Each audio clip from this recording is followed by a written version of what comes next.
Hello and welcome to Real Exposures, where we interview today's top photographers and ask them in-depth questions you won't hear anywhere else.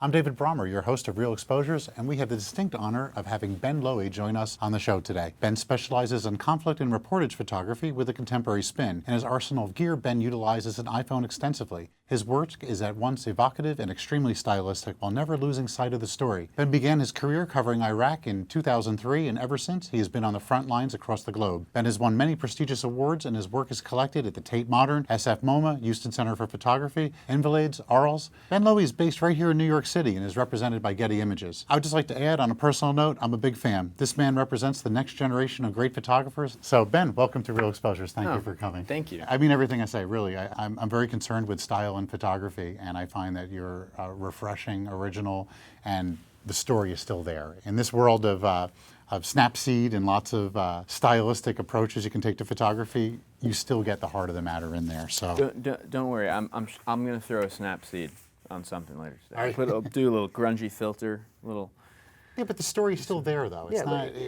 I think that's more than anything. That's what all these new techniques are teaching us.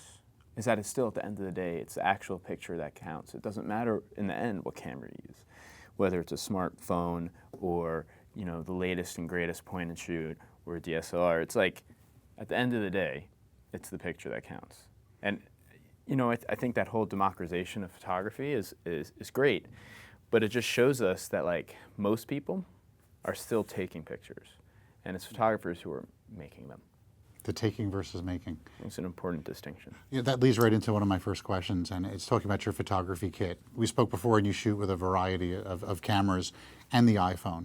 Can you tell me how you choose a piece of equipment based upon what you're doing? What do you reach for in your camera bag? I mean, there are a variety of factors. Usually when I pack for a trip, I take several different types of cameras with me. I take the safety thing that I know I need to have with me, which is a high-end DSLR, which is fast, depending on the environment I'm going to be on. If it's sandy, dusty, if I'm doing an embed with the military versus doing day in the life of the CEO, those kind of things. And then I reach for different gear depending on the story. I've spent time with parents following the Sandy Hook massacre, and for that I used a Fuji X100 because it's completely silent, so I didn't have to interrupt what I was seeing with the sound of a shutter. So all these different things come into play.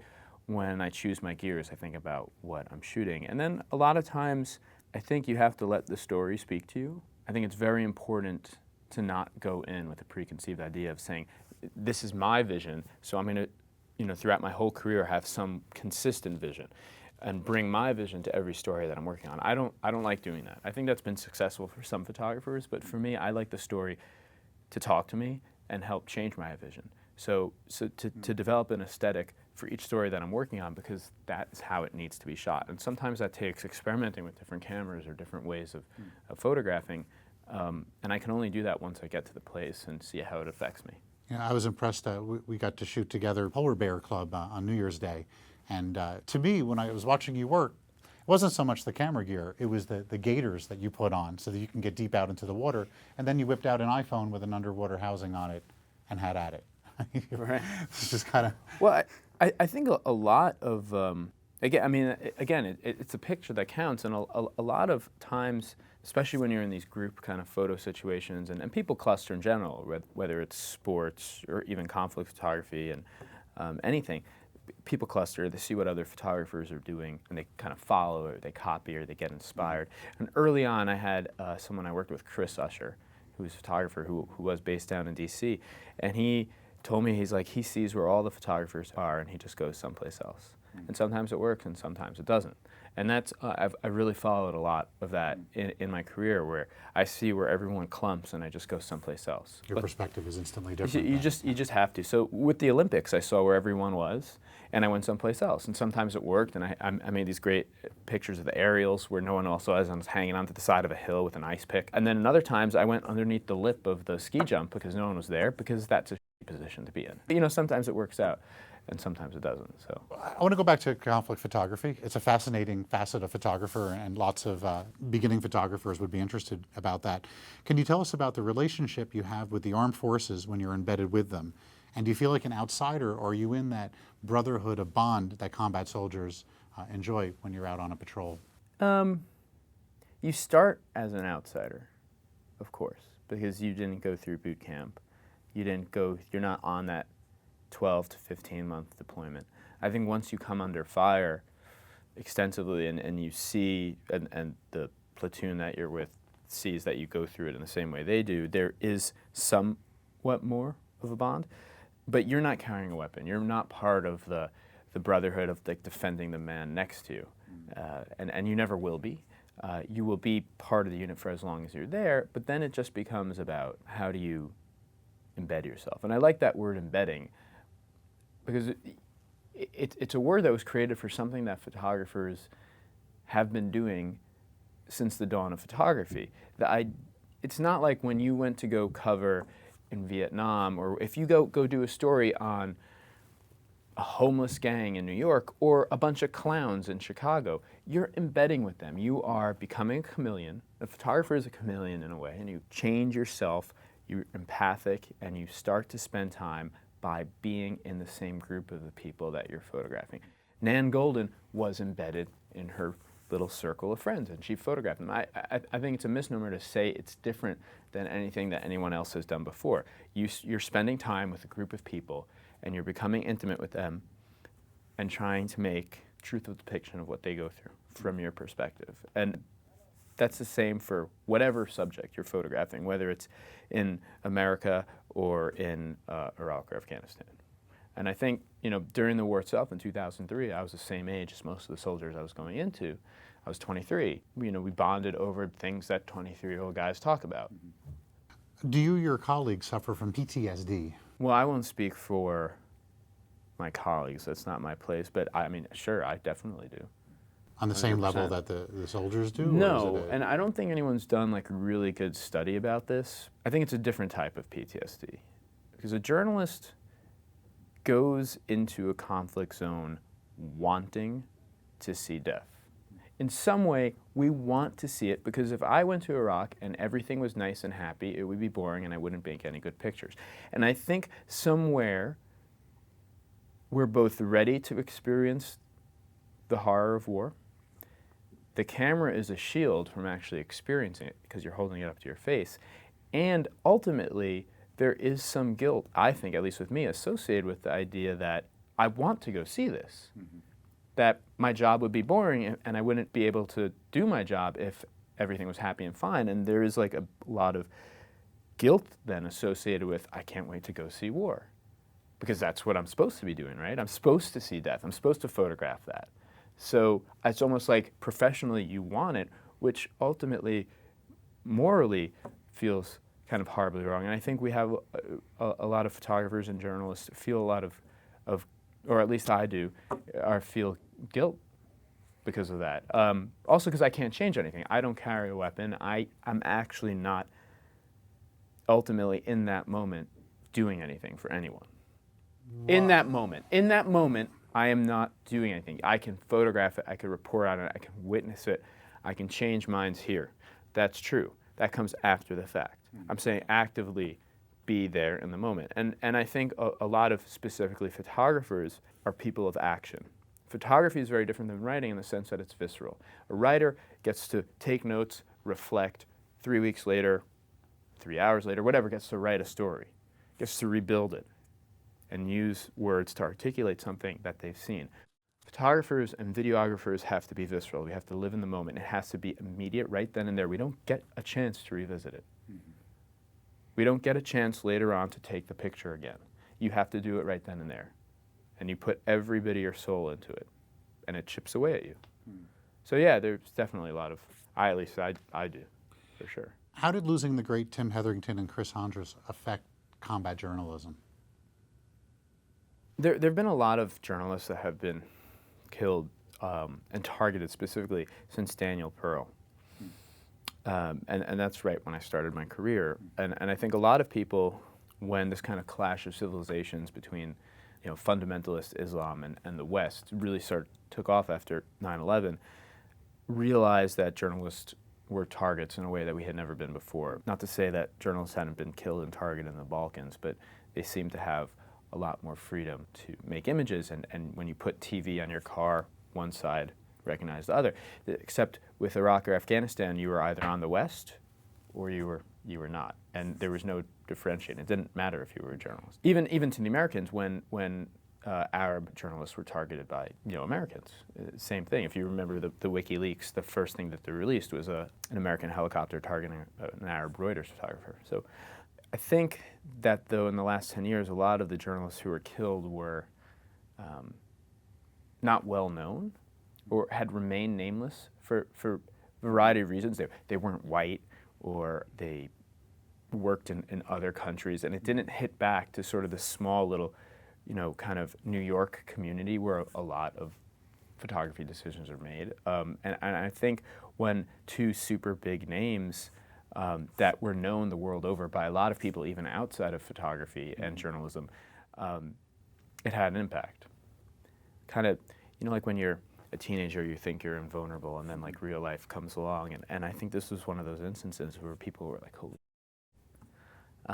My youngest son, my wife went into labor an hour after Tim Hetherington's memorial service. She could barely fit into the pew at the church.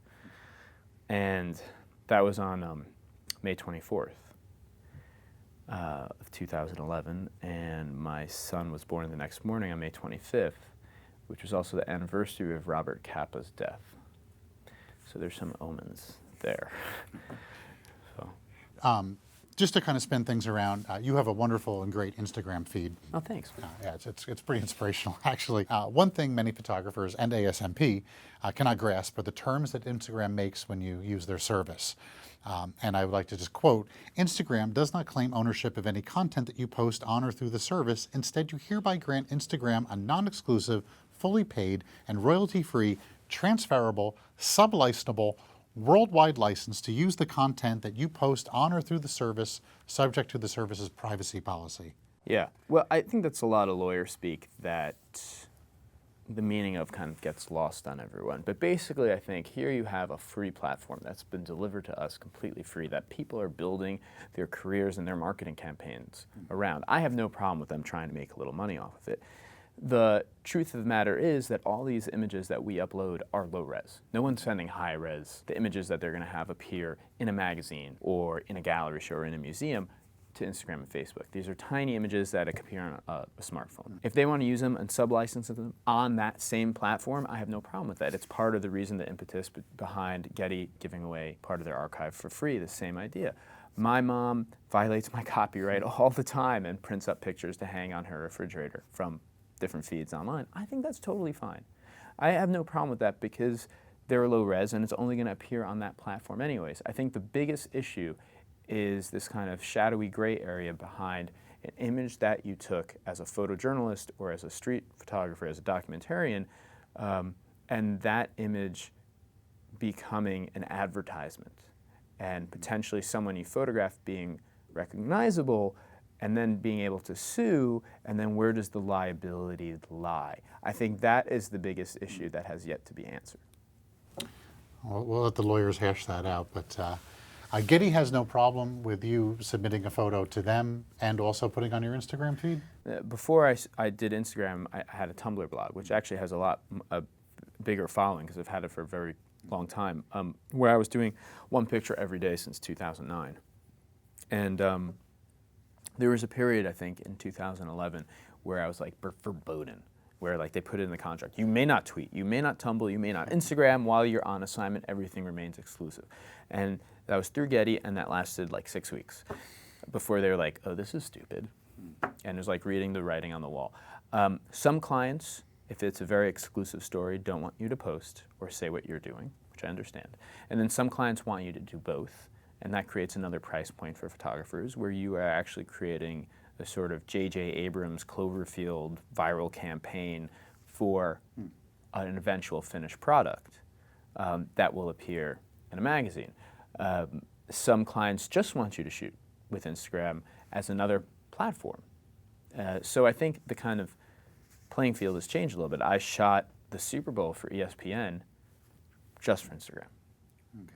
And their web, like not for print at all. if we thought that photographers with the digital age had more control over our content than we did with the negative age, where we were just giving negatives to editors and they were looking for it, and now as a digital photographer, I edit first, then I send.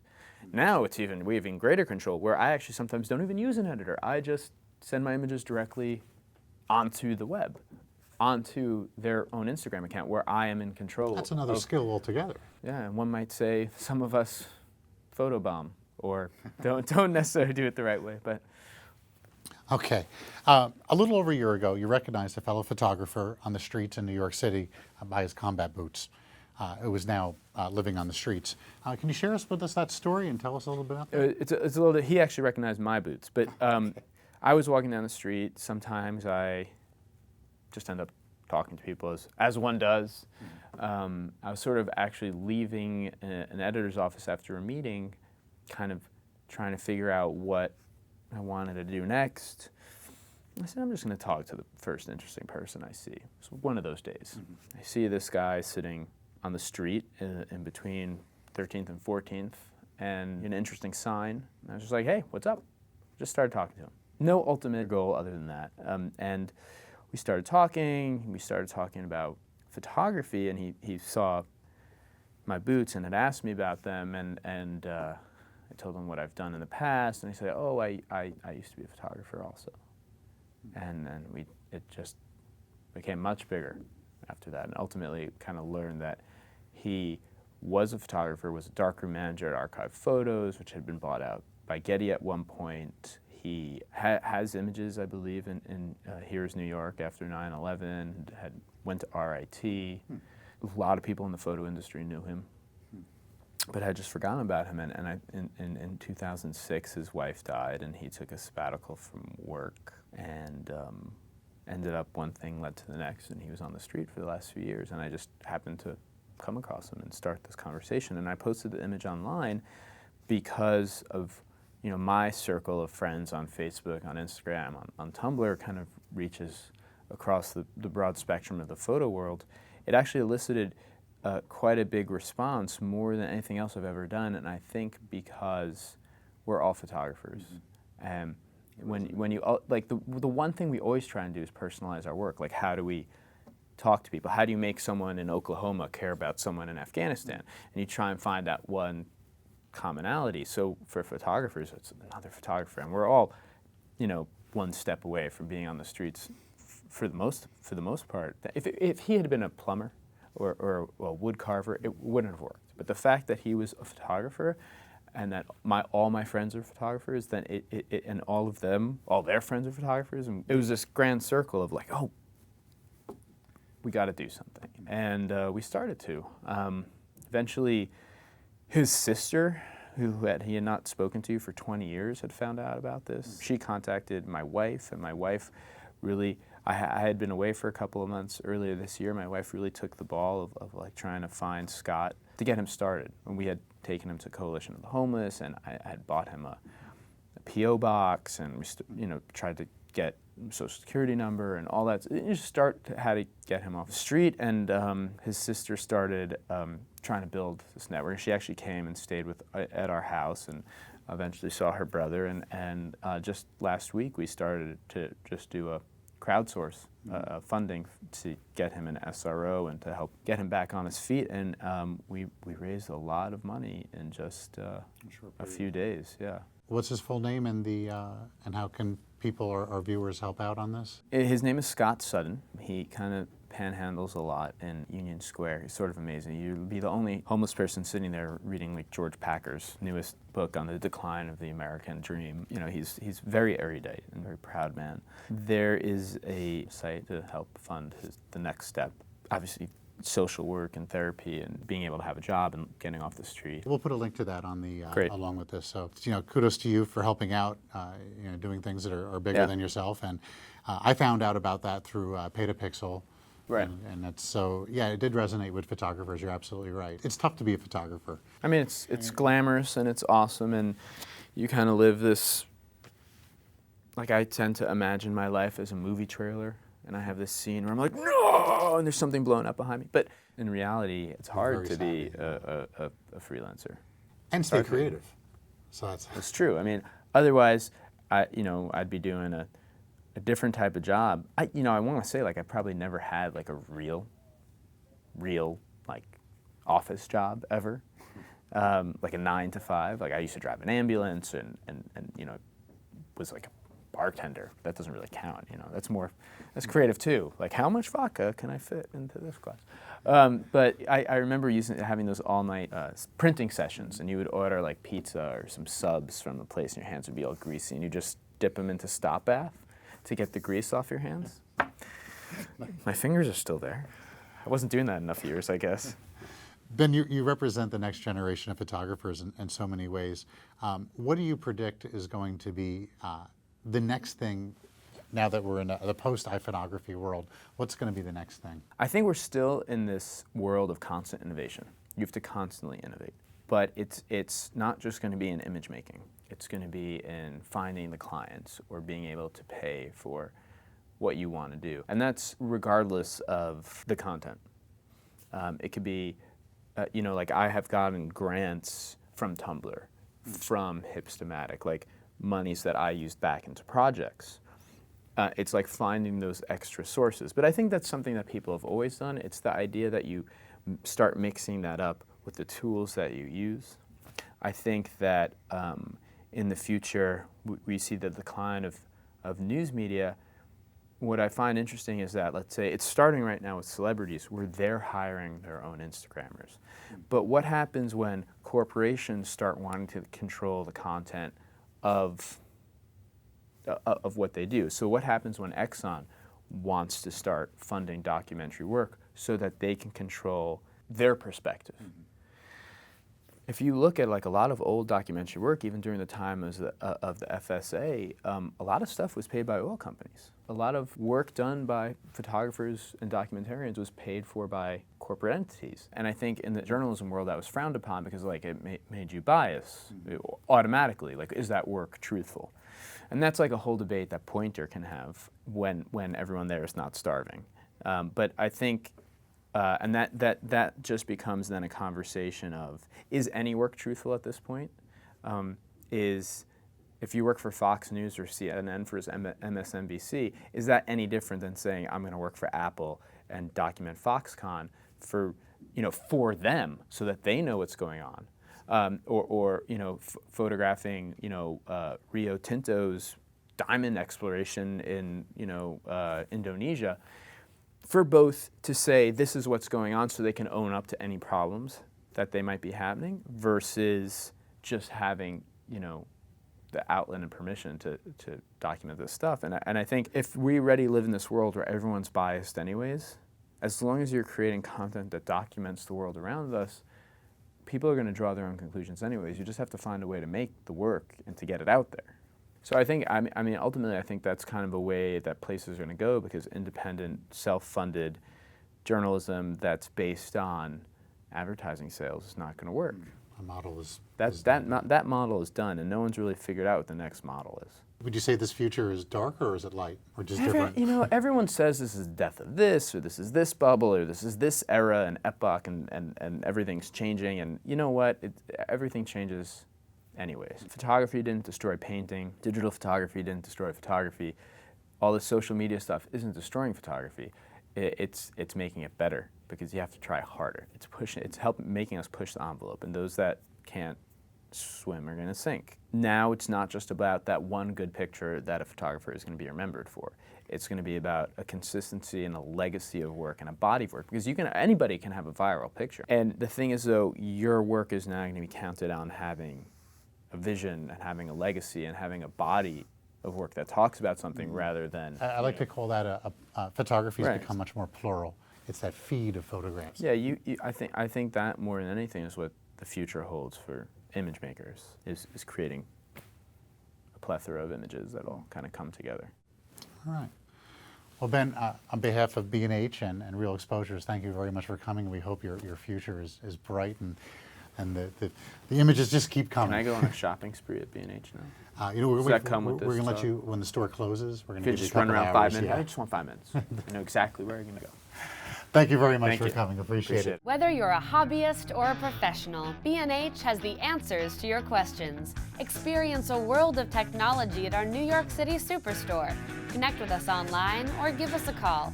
Our staff of experts is happy to help.